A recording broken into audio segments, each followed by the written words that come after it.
परमात्मा श्री कृष्णाय नमः। विदुर जी की भक्ति की महिमा है। भगवान स्वयं आए हैं, भगवान को भोग लगी है।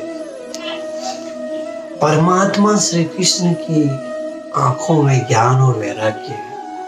एक आंख में ज्ञान है, एक आंख में वैराग्य है। भगवान जिसको नजर देते हैं उसको ज्ञान और वैराग्य की प्राप्ति स्वयं हो जाती है। घर में भगवान की स्थापना करो, भगवान की मूर्ति की स्थापना करो, उनकी पूजा करो, उनका श्रृंगार, उनकी भक्ति करो। अगर पैसे हो तो उनके लिए सिंहासन बनाओ। बहुत से लोग क्या करते हैं, जो किचन होता है उसमें ही भगवान की छोटे से ऐसा मंदिर बना देते हैं। अरे भगवान तो घर के मालिक है, उनके लिए तो पूरा एक कमरा बनाइए। हो सके तो संभव हो तो कमरा बनाइए, कमरा नहीं संभव हो तो पूरा उनके लिए अलग जगह बनाइए। सबसे सुंदर और सबसे अच्छी जगह भगवान के लिए दीजिए। घर में जो सबसे सुंदर जगह है, सबसे अच्छी जगह है, वहां भगवान को स्थापना कीजिए, भगवान की पूजा कीजिए। ये घर भगवान का है, भगवान ही तो मालिक है घर के, उन्हीं का तो दिया है सब, तो उनके लिए तो सबसे अच्छी जगह होनी चाहिए।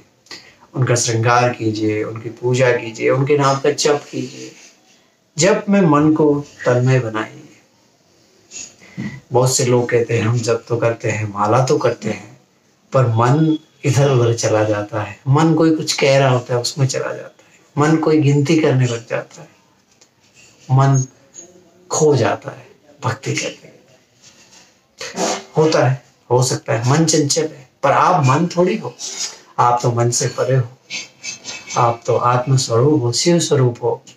तो आपका मन इधर उधर हो सकता है, आप इधर उधर कैसे हो सकते हैं? उसके लिए ये उपाय कीजिए, आंखें प्रभु में स्थिर कीजिए, प्रभु के दर्शन की हमेशा लालसा रखिए। कभी सी अघाय में परिपूर्ण ना हो, दर्शन में हमेशा लगे रहे कि ओहो कितने आनंदमय प्रभु हैं। उनके दर्शन में हमेशा मन को स्थिर रखें। जागृत अवस्था जब होती है हमारी, तब हमारा मन वहां जाता है जहां हमारी आंखें हैं। हमारा जहां अटेंशन है वहीं हमारा मन जाएगा। जादूगर ऐसे ही करते हैं, आपका अटेंशन सीख करते हैं, तभी वो ट्रिक करते हैं। आप भी अपने मन को ट्रिक कीजिए, भगवान में ही आंखें स्थिर कीजिए। भगवान आपको नजर देगा, भगवान आपको ज्ञान देगा, भगवान आपको देंगे ज्ञान और वैराग्य दोनों। बहुत से लोग ज्ञान के लिए पुस्तक पढ़ते हैं, अच्छी बात है। पुस्तक के पढ़ने से ज्ञान उत्पन्न होता है, पर जो उत्पन्न हुआ है उसका विनाश होना है। यही सत्य है, परम सत्य है। पृथ्वी का भी विनाश होना है, पूरी दुनिया का भी विनाश होना है। वेदों में पूछा है कि पृथ्वी कहाँ से आई है, तो उसका जवाब भी मिला है कि ये स्वयं प्रकट हुई और स्वयं ही नष्ट हो जाएगी। इसी तरह ज्ञान उत्पन्न हुआ है तो उसका विनाश भी होगा ही होगा। भगवान से प्रार्थना करो कि भगवान हमें नजर दे। भगवान जब मुस्कुरा कर नजर देते हैं तो ज्ञान और वैराग्य प्राप्त होता है, और वह ज्ञान फिर नष्ट नहीं होता। पुस्तक का ज्ञान नष्ट हो जाता है। बहुत से लोग पुस्तक पढ़ते हैं और बहुत ही अपने आप को ज्ञानी समझने लगते हैं। भक्ति से जो ज्ञान और वैराग्य प्रकट होगा वो नष्ट नहीं होगा, वो हमेशा रहेगा। हम सब शिव स्वरूप हैं, परमात्मा स्वरूप है, ज्ञानवान ही है। आप ज्ञानी ही हो, बस अज्ञान का एक आवरण है जिससे लगता है कि संसार ही सब कुछ है। संसार से परे कुछ नहीं है। जैसे एक पत्थर है, आप देखते हैं, आपको क्या दिखता है? आपको दिखता है पत्थर है, पर अगर कोई कारीगर है उसको उस पत्थर में क्या दिखेगा? उसको दिखेगी मूर्ति, बहुत ही सुंदर मूर्ति। अच्छा कारीगर है तो बहुत सुंदर मूर्ति दिखेगी उसको। जब कारीगर मूर्ति की रचना करता है तो हमें क्या लगता है कि वह मूर्ति बना रहा है। वो मूर्ति नहीं बनाता, मूर्ति तो उसको दिख रही है, वो विजुअलाइज कर पा रहा है कि मूर्ति ऐसी है, ऐसी है। वह क्या करता है, उसके अलावा जो एक्स्ट्रा पत्थर है उसको हटा देता है और इसी से वह मूर्ति प्रकट होती है। उसी से तरह जब आप भक्ति करते हैं प्रभु की पूरे मन से, मन को शुद्ध करके करते हैं, तब अज्ञान का जो अंधकार है वो हट जाता है और आपको ज्ञान अंदर से, आपके विदिन सोल से उत्पन्न होता है और वह ज्ञान निरंतर रहता है, वो मिटता नहीं। पुस्तक का ज्ञान मिट जाएगा, आपको जब जरूरत होगी शब्द नहीं मिलेगी पुस्तक की, पर आपका ज्ञान अगर भक्ति से आपके अंदर मन से उत्पन्न हुआ है वह समाप्त नहीं होता।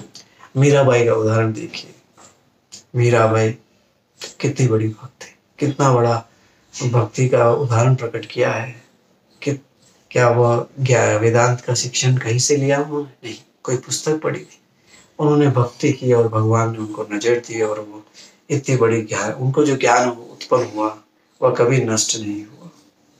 विदुर जी की कैसी भक्ति है, कैसा उनका डिसिप्लिन है भक्ति का, मन को कहीं भी नहीं छोड़ते, मन को छोड़ते ही नहीं है।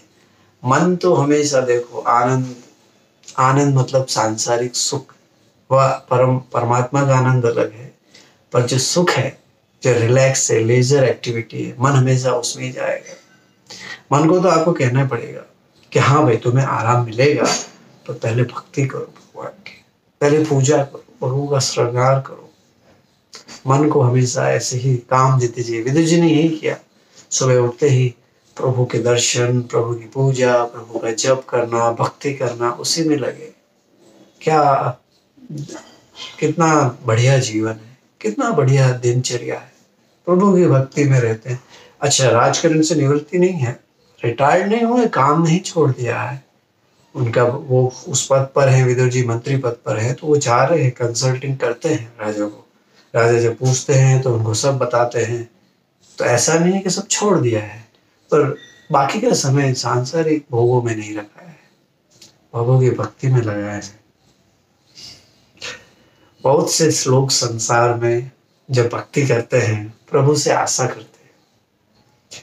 भक्ति परमात्मा के लिए की जाती है, सांसारिक वस्तुओं के लिए, उसके सुख के लिए नहीं की जाती। बहुत से लोग भक्ति करते हैं तो कहते हैं प्रभु हमारा योगक्षेम बना रहे। योगक्षेम मतलब जो हमने इकट्ठा किया है, जो योग किया है वह वैसा ही रहे। हमारे पास अगर मर्सिडीज कार है तो हमारे मर्सिडीज कार रहे, हमारे पास बंगलो है तो हमारा बंगलो वैसा ही रहे।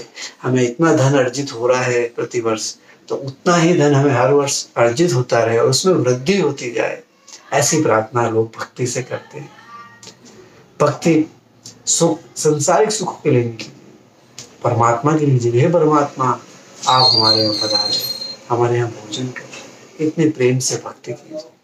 भगवान प्रेम के भूखे हैं, भगवान आपकी वस्तुओं के भूखे नहीं है। भगवान की जब आप मन से भक्ति करेंगे तभी भगवान आएंगे। जो लोग वस्तुओं के लिए भगवान की भक्ति करते हैं वो भगवान को नहीं जानते, वो उनका आनंदमय स्वरूप नहीं जानते, वो बस सांसारिक सुखों के लिए करते हैं। विदुर जी ये सब भाव चाहिए, कुछ नहीं चाहिए। विदुर जी इतने बड़े मंत्री हैं, भाई हैं, राजा के भाई हैं, कुछ नहीं चाहिए। विदुर जी भक्ति में लीन है, ऐसा ही भाव रखिए, शुद्ध भाव रखिए। सांसारिक सुख केवल भगवान हमारे यहाँ भोजन करे, इतनी भावना है, बस इसी भावना रखते हैं। ऋग्वेद में वर्णन है कि भगवान कभी खाते नहीं, भगवान जल भी लेते नहीं, भगवान सबको खिलाते हैं और भगवान पिलाते हैं। संसार वृक्ष में शिव और जीव दो पक्षी बैठे हुए हैं। जीव जो सब देखता है और शिव जो जीव को देखता है, जो दृष्टा है, जो देख रहा है कि जीव क्या कर रहा है। जीव को विषय रूपी फल बहुत अच्छे लगते हैं, मीठे लगते हैं, बढ़िया बढ़िया सब हो, जीवन में दुख हो ही नहीं, ऐसी जो विचारधारा रखता है तो जीव रूप है, क्योंकि उसे विषय बहुत अच्छे लगते हैं। शिव आनंदमय है, उसे सांसारिक चीजें अच्छी नहीं लगती, उसे केवल परमात्मा अपना ही आनंद स्वरूप वही अच्छा लगता है। वह देखता है जीव क्या कर रहा है। जीव बहुत ही कमजोर है, वह दिखता बहुत अच्छा है पर वह कमजोर है क्योंकि वो विषय भोगता है। और शिव बहुत ही शक्तिशाली है क्योंकि वह हमेशा आनंद में है, तो शक्तिशाली बने। भगवान को प्रेम की भूख है। गोपियों का उदाहरण देखिए, गोपियों श्री कृष्ण से प्रेम करती थी, इतना प्रेम, इतना अति प्रेम कि भगवान को उनके यहाँ माखन खाने की इच्छा हुई। इतना प्रेम, प्रेम से वह उन्हें चोर कहती थी कि माखन चोर आ गया, देखना देखना अभी माखन चोर आएगा, छुप के देखती थी। इतना प्रेम था उन्हें कृष्ण। ऐसा ही प्रेम उत्पन्न कीजिए कि भगवान को आपके घर पे आके खाने की इच्छा हो। भगवान सामान की चीजों के भूखे नहीं, वह आपके प्रेम के भूखे हैं। उन्हें प्रेम दीजिए।